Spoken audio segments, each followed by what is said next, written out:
Hello and welcome to the ILC Daily Show. I'm Gabrai Brahana. We're coming to you live from Geneva and Beirut in Lebanon via our virtual daily show studio. I'm pleased to be joined by Salwa Kanana, our senior regional communication officer based in Beirut. She's in charge of the Arab States region. Salwa, how are you?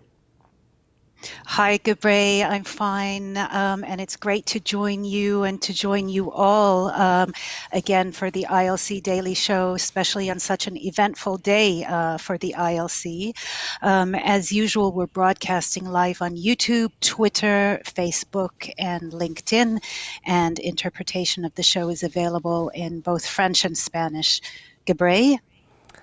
Thank you. And before we get to that, thanks. The World at Work Summit got underway as part of the plenary today. The two-day summit on global action for a human-centered COVID-19 response heard from global leaders this afternoon. Statements were made by Pope Francis, U.S. President Joe Biden, President Moon of the Republic of Korea, and Prime Minister Costa of Portugal. Here are some of their key quotes.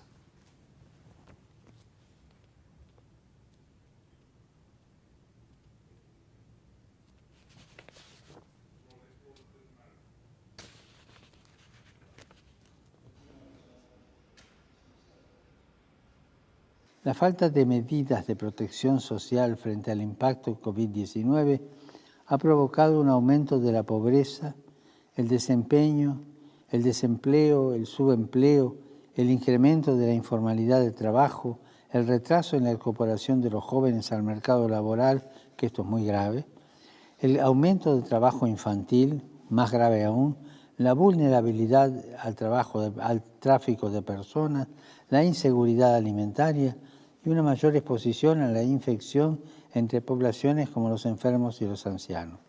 Deberíamos prestar especial atención al peligro real de olvidar a los que han quedado atrás.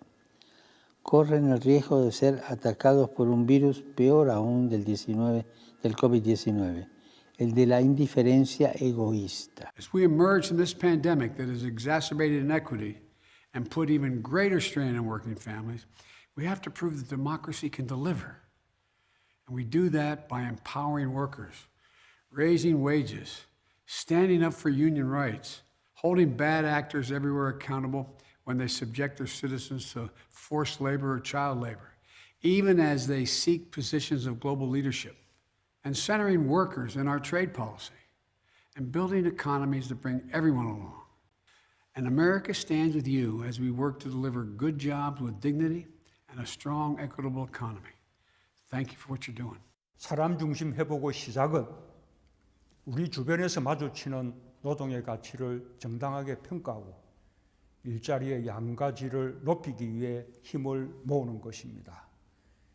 사람 중심 회복을 통해서만 사람 중심 경제가 만들어질 수 있습니다.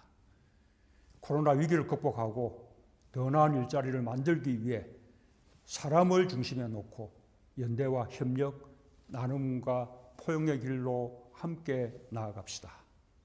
Trabalho digno e com direitos é mesmo fundamental assegurar para a dignidade da pessoa humana, mas é também essencial e indispensável para termos uma sociedade mais resiliente, menos expostas nas suas vulnerabilidades a situações como esta da pandemia. A pandemia é um mal que ninguém desejou, mas é uma lição que todos devemos procurar aprender.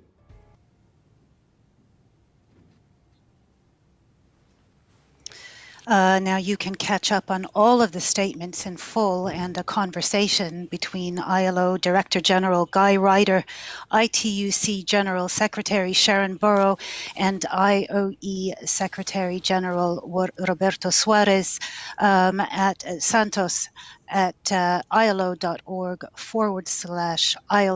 live. And in a short while, we'll be hearing from ILO, in a few moments, in fact, we'll be hearing from ILO Deputy Director General Greg Vines. A little later, we'll be speaking to Vic Van Buren, Director of the ILO Enterprises Department, and Simel Esim, Head of the ILO Cooperatives Unit. You can post your questions for both of them using the hashtag ILC Daily Show or in the comment section under the player if you're watching on Facebook. Gabriel?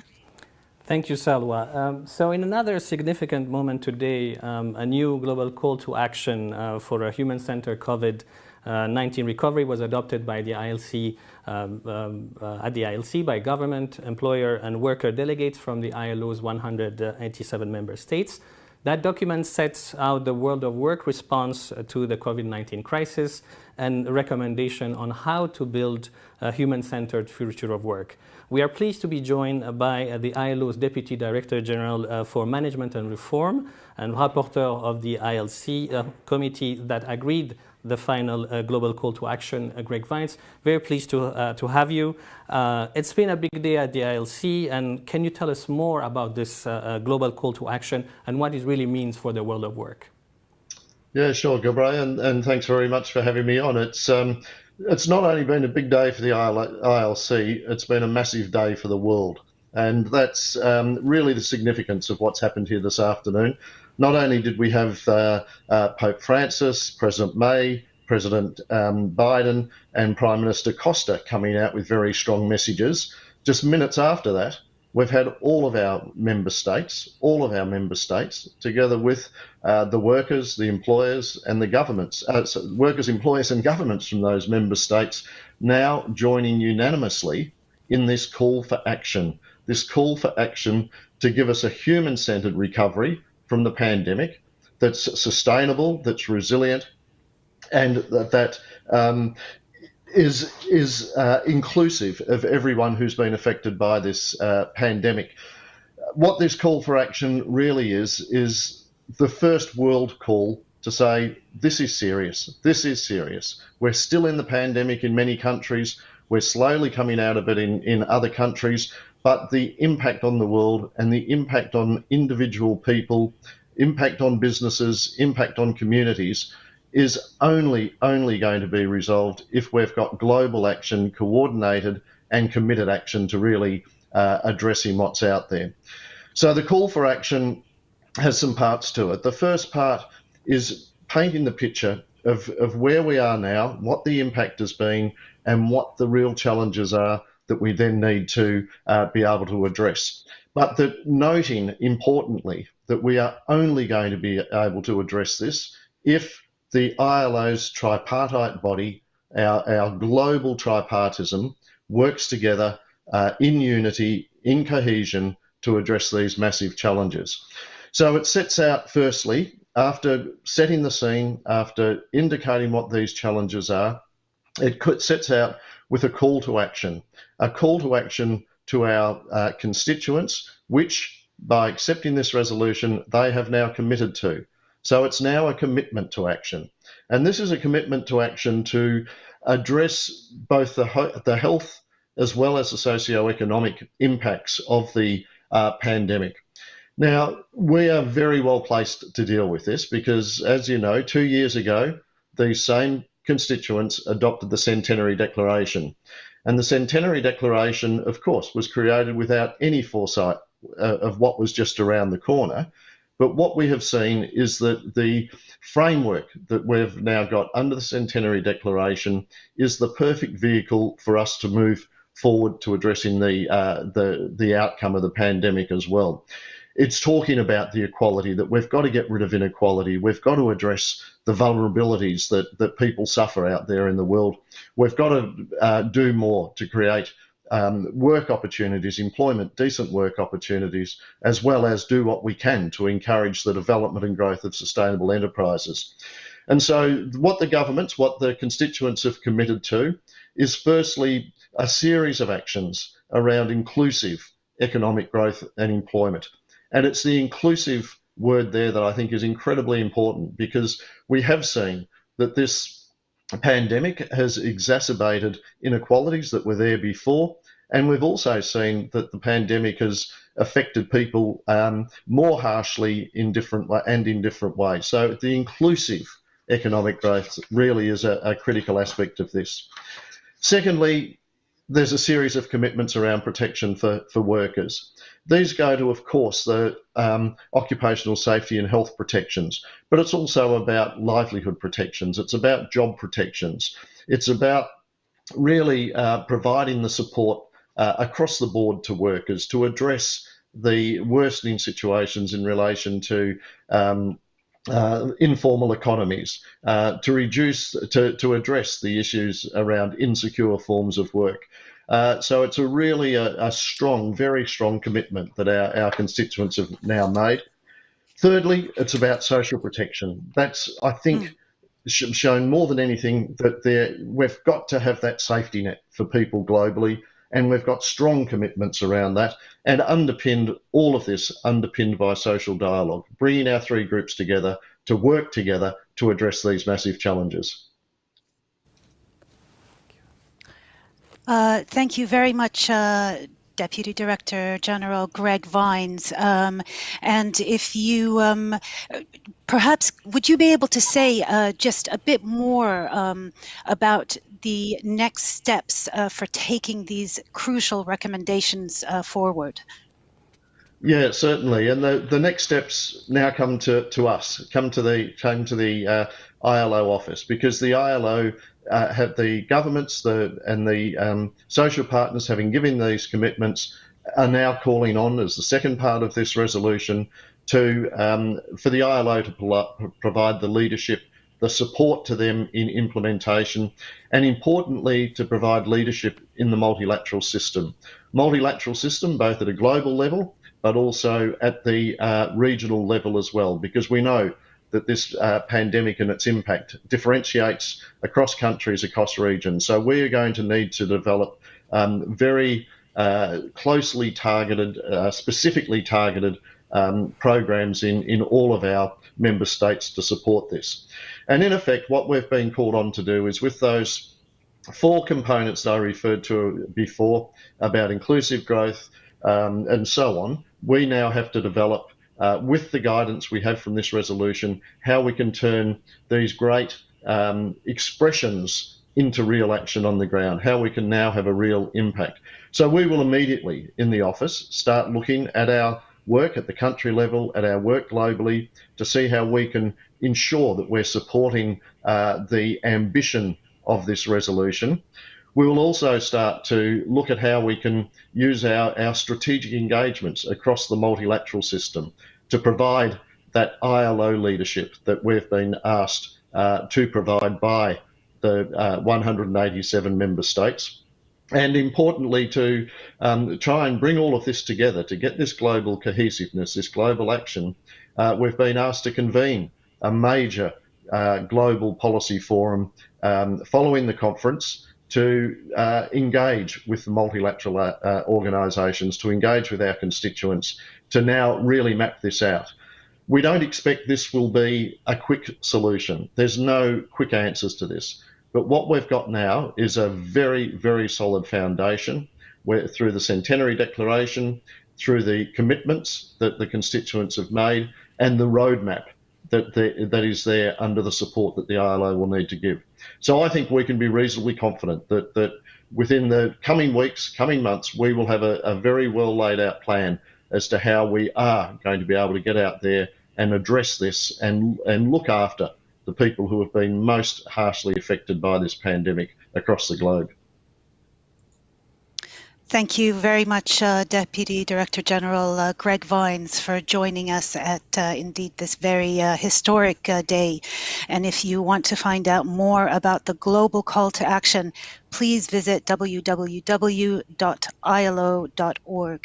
Now, as we've heard, the global call to action responds to the devastating impact the pandemic has had on the world of work. It's had a huge human impact, but also on the businesses that employ people around the world. Today's show focuses on those enterprises. Gabriel? Yes, Salwa, and small and medium-sized enterprises have been particularly hard hit. Here's a short video on the impact of those small businesses and how sustainable enterprises can be part of the post-COVID-19 response.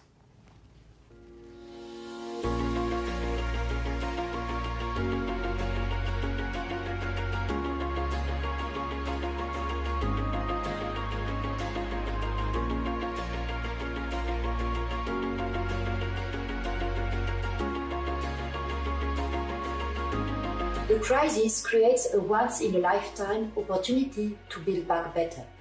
Governments, together with social partners, can create a stronger and more resilient business sector, with policies that are more sustainable and inclusive for all.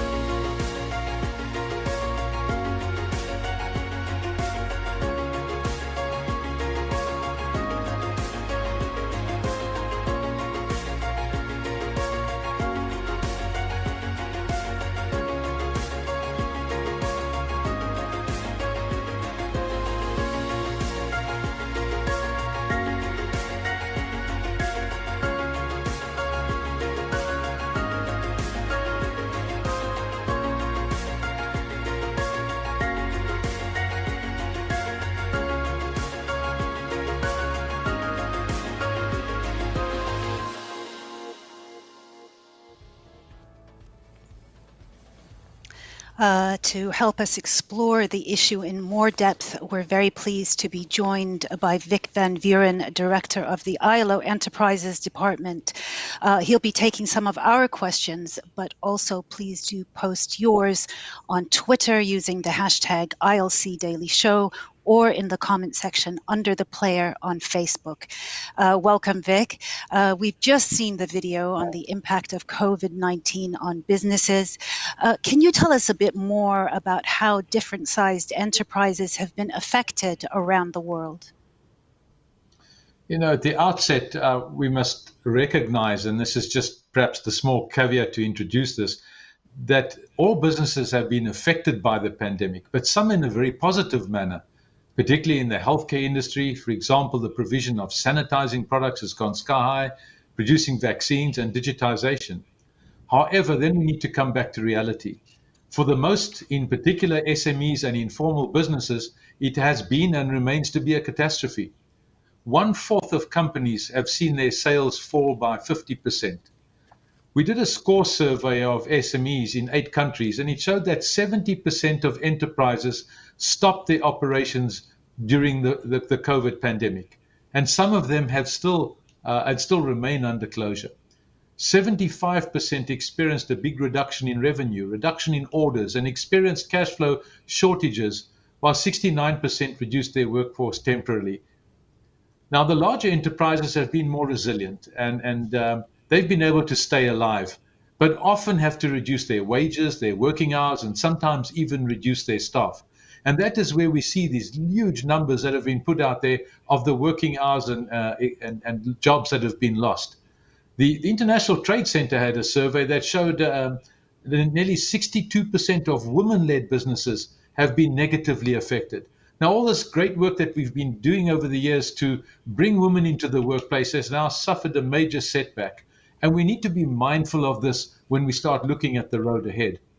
But as I mentioned, smaller firms are typically more financially fragile and have smaller cash buffers than their larger counterparts.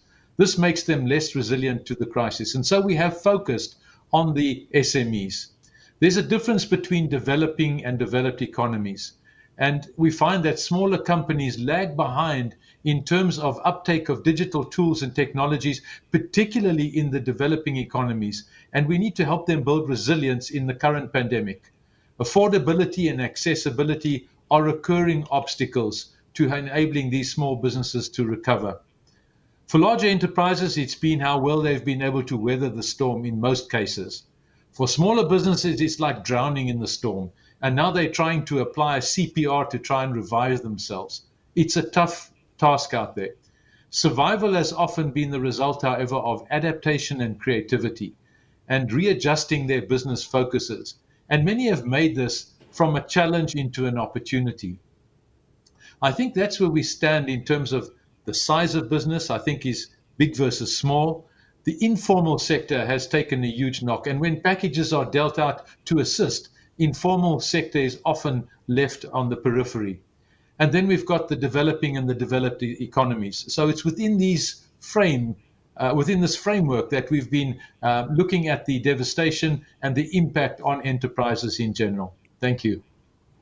Thank you, Vic. So you mentioned a couple of surveys, some facts, some figures, but very briefly, can you tell us more about the national and international measures to reduce the economic impact of the COVID-19 crisis? They've provided, obviously, short-term financing support to enterprises, but how effective those measures have been? It's mostly been at a national level, although we've seen a lot of global support. It depends on the country and their fiscal space, and the type of measures that they've implemented, the mechanisms of distribution and so on. But clearly, once again, the developed economies have been ahead of the game in providing support to enterprises. They have an effective enabling environment in place, and the rollout has been swift and effective.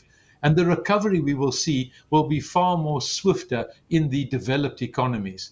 And this is not so in the developing economies, where only 1 in 10 of businesses have received assistance.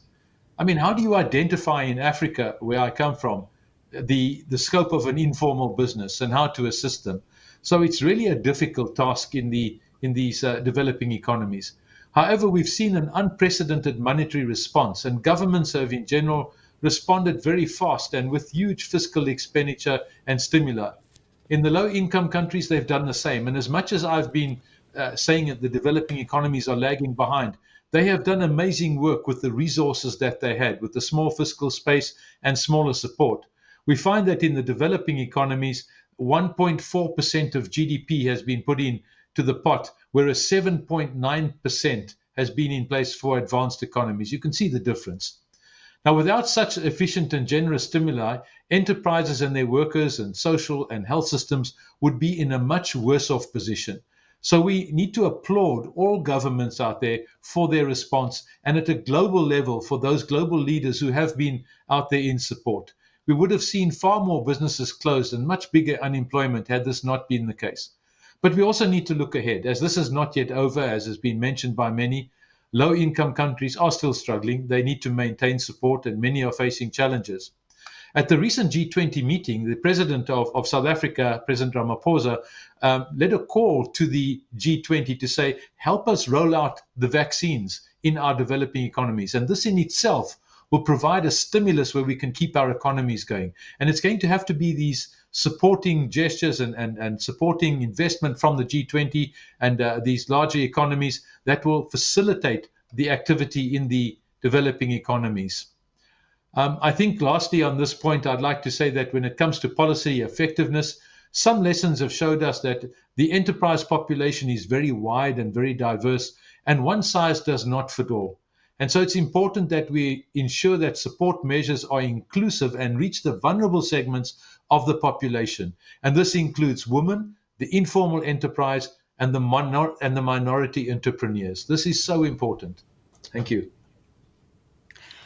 Thank you very much, Vic. Now, actually, we have some questions coming in from our viewers. Let's take one from Omar, who has written in from Turkey. And he asks, as we all know, some developing countries are still struggling with the impact of COVID-19. What strategies do these countries need to put in place to save enterprises and recover the job market? And if I may ask you to give a brief reply to Omar's question. Thank you. Right. I think any government, the strategies that they have in place at the moment is to provide assistance by way of extended credit by means of loans. And I think where they are mostly assisting is assisting companies to become more digitally effective in terms of the rollout of their companies and building business resilience.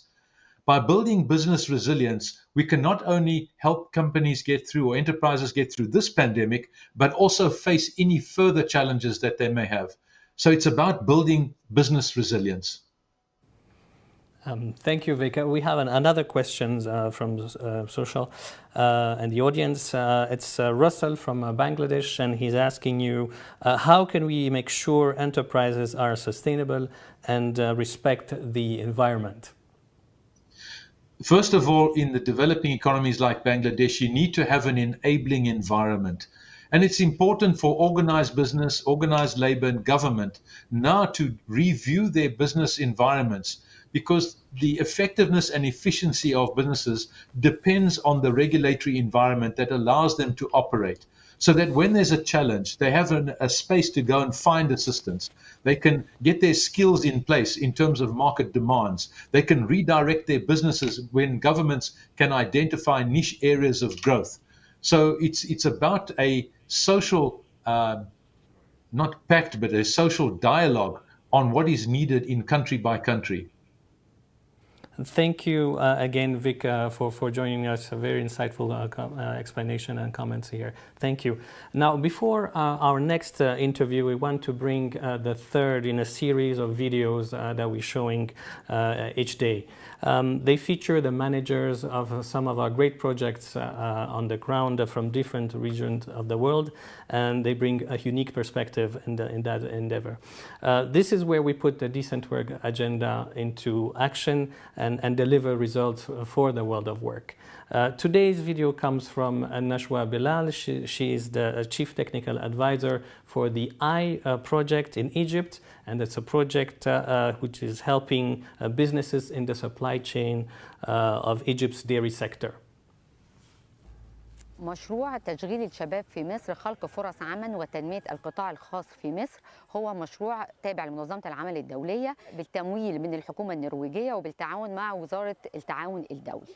المشروع بيهدف إلى التنمية الريفية. هنا لما بتكلم على التنمية بتكلم على تنمية اقتصادية وتنمية اجتماعية يستفاد منها قطاعات مختلفة للاقتصاد الريفي. اعتمد المشروع على منهجية تنمية سلاسل القيمة، وكان الهدف الأساسي إن من أجل استدامة تدخلات المشروع لازم يكون القطاع الخاص هو القاطرة اللي بتجر هذه أي تدخل أو أي استفادة من هذا المشروع. مشاورات كتيرة حصلت وتم اختيار قطاع الألبان اللي يكون هو القطاع الأساسي اللي هيتم تنفيذه من خلاله التنمية الاقتصادية الريفية. المستفيد الأساسي لينا في المشروع هو صغار المزارعين والمنتجين، وهو ده اللي احنا كنا بنهدف إلى التنمية الاقتصادية والاجتماعية ليهم. المستفيد الثاني هو مراكز تجميع الألبان والمنشآت الصغيرة والمتوسطة اللي ممكن يتم خلقها على مدار سلسلة القيمة. المستفيد الثالث نقدر نقول اللي هو مقدمين الخدمات لهذا القطاع، لأن القطاع ده محتاج لخدمات كتيرة جدا ويجب أن هو تطوير مقدمين الخدمات لهذا القطاع.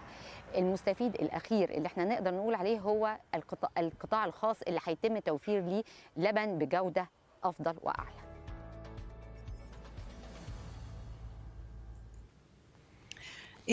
It's really great to hear directly from colleagues in the field who have been working very hard to keep these vital projects running during very difficult times.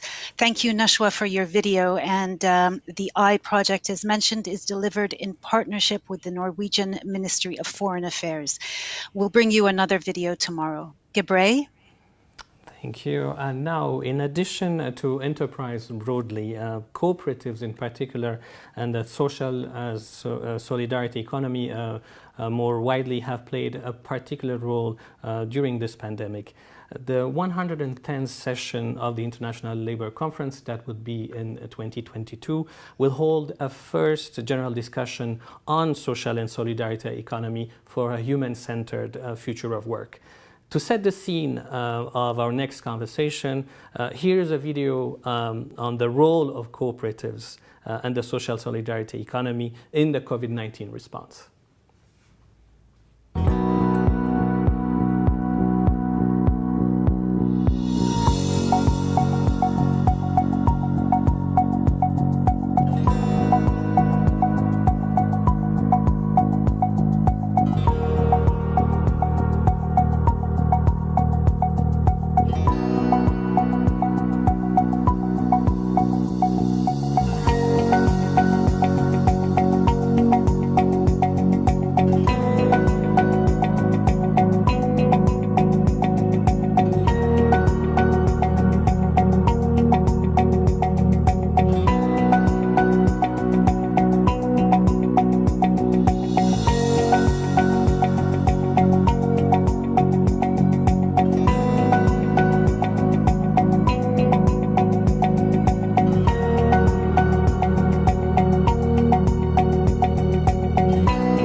To discuss again this issue further, we're pleased to be joined by Simel Esim, the head of the ILO Cooperative Unit.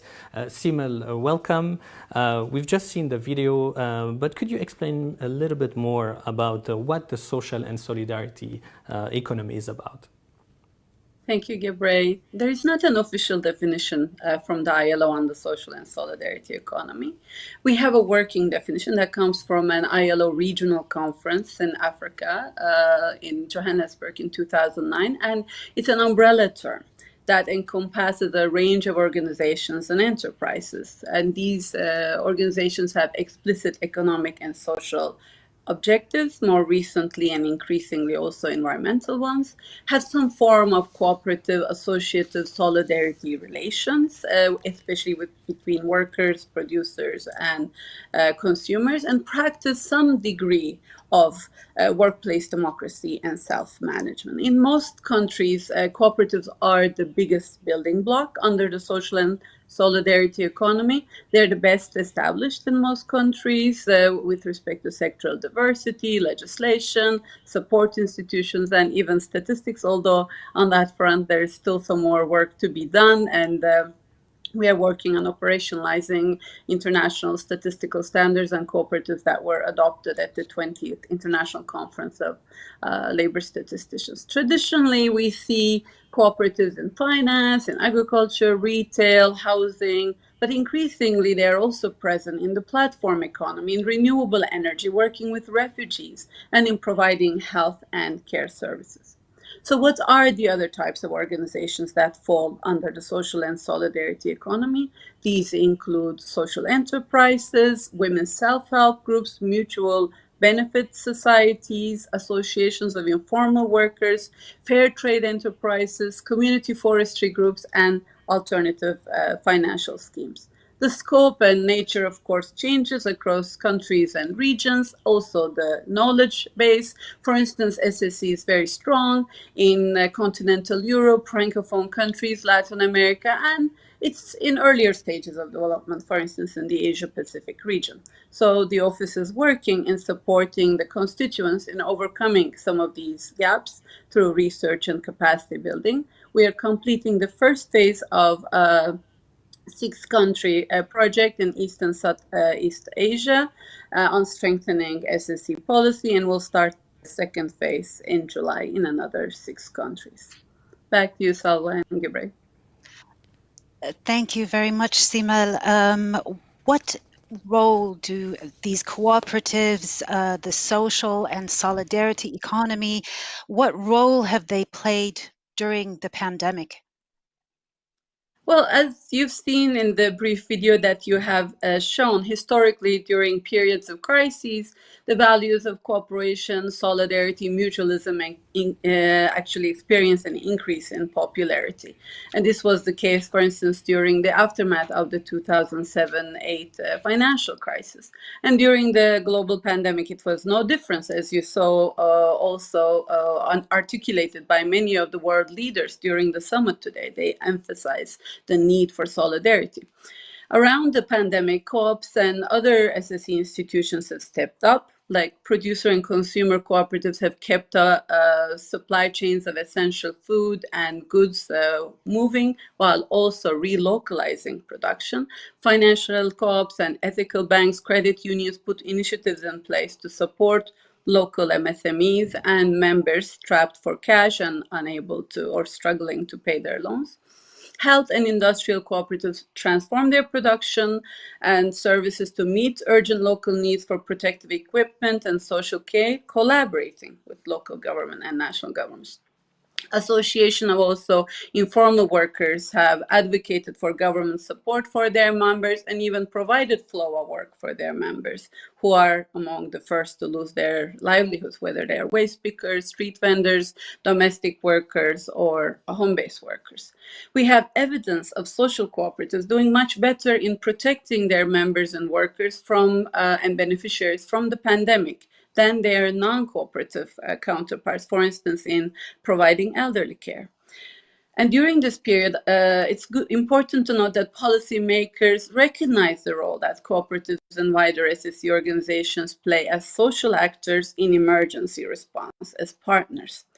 It's important, though, they are also recognized as economic actors that need to benefit from the financial relief packages. Moreover, they should be considered as critical partners in the long term with building more resilient communities and strengthening local economies. Back to you. Thank you, Simel. Now let's try to imagine we're in 2022. It's the International Labour Conference. The general discussion will happen. So can you tell us a little bit more about the substance of the conversation, the substance of the discussions around the social and solidarity economy? Thank you, Gibre. The office has been responding to constituent requests on cooperatives for more than 100 years, and on social and solidarity economy for at least the last decade. And within the UN system, the ILO has been at the forefront of promotion of cooperatives and SSE. Having said that, next year is the first time that a discussion on social and solidarity is going to take place at an international labor conference. So this is a big deal. And cooperatives have had a standard-setting discussion and a recommendation, a number 193, on the promotion of cooperatives at the 2002 International Labor Conference. Next year will be the 20th anniversary of that recommendation, with more than 110 countries that have used this recommendation to reform their cooperative policies and legislation. Next year's International Labour Conference item on SSE for a human-centered future work is a general discussion item. The office, as usual practice, is preparing a report to inform this general discussion. It will be an opportunity for us to brief our constituents of the work that the office has been doing in this area of work, so we are excited about that. And we hope that the committee will discuss and agree upon a universal definition of social and solidarity economy, including its associated values and principles, provide an assessment of the contribution of SSE to help people manage the transitions in their working lives, including, for instance, from the informal to the formal economy, and provide policy guidelines for member states that want to establish a conducive enabling environment for development of social and solidarity economy. We also hope for the office that the general discussion and conclusions from the committee will equip the office with guidance on how to engage in the promotion of SSE moving forward, and also encourage us to build and strengthen partnership with SSE organizations and those that promote SSE. Back to you. Thank you very much, Simel. And actually, for our last question to you today, we are going to take a question from the audience. And we have Anissa, who has written in from Taiwan.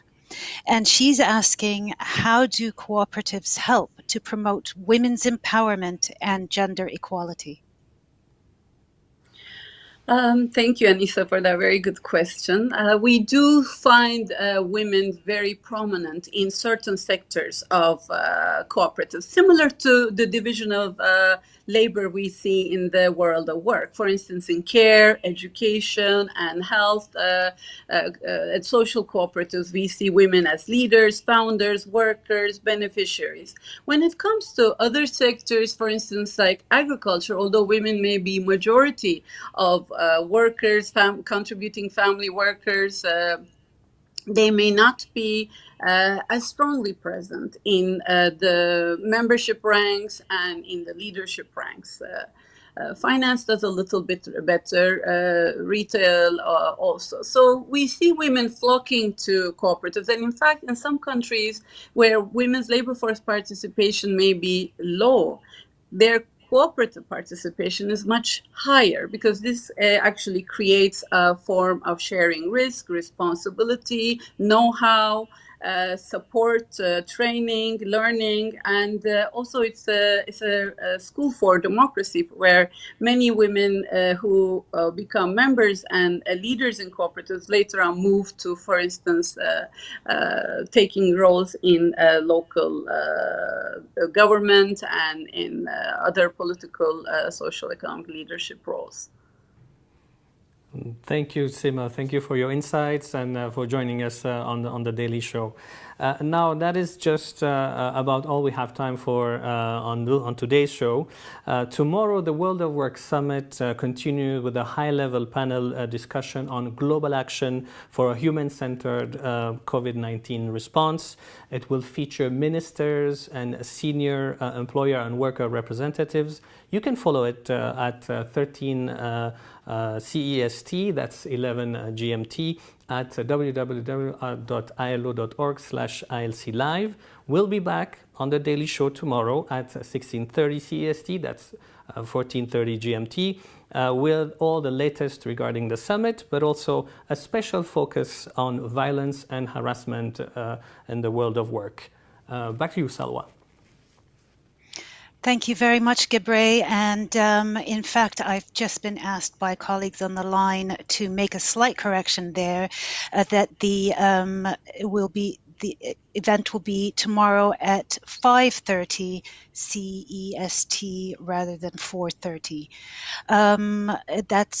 Tomorrow will bring you the latest from the World of Work Summit and a live interview with ILO Director General Guy Ryder. We'll also look at the importance of international labor standards. The ILO Convention on Violence and Harassment C-190 comes into force on June 25th. So we'll be joined by Manuela Tomei, Director of the ILO Conditions of Work and Equality Department, to tell us more about what it means for the world of work. But for now, it's goodbye from me from Beirut, and it's been a great pleasure to present with you today, Gebre. Thank you, Salwa. A great pleasure for me too. I wish all watching the best from Geneva, and look forward to seeing you next time. Don't forget to post your questions using the hashtag ILC Daily Show. Bye-bye.